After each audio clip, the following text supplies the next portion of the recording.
சுறா கைடு 12ஆம் வகுப்பு பொதுத் தேர்வுக்கான புதிய பதிப்பு தற்போது பரபரப்பான விற்பனையில். மாணவர்கள் பொதுத் தேர்வில் அதிக மதிப்பெண் பெற உடனே வாங்குங்கள் சுறா கைடு.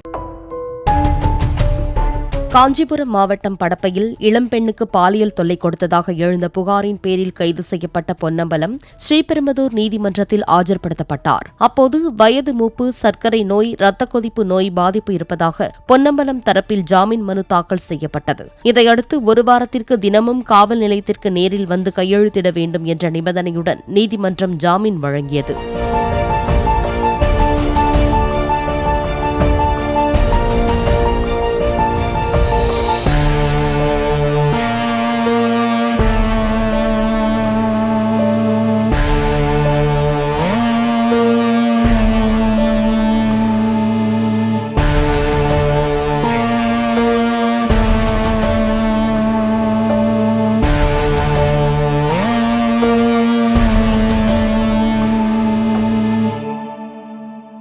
சுறா கைடு 12ஆம் வகுப்பு பொதுத் தேர்வுக்கான புதிய பதிப்பு தற்போது பரபரப்பான விற்பனையில். மாணவர்கள் பொதுத் தேர்வில் அதிக மதிப்பெண் பெற உடனே வாங்குங்கள் சுறா கைடு.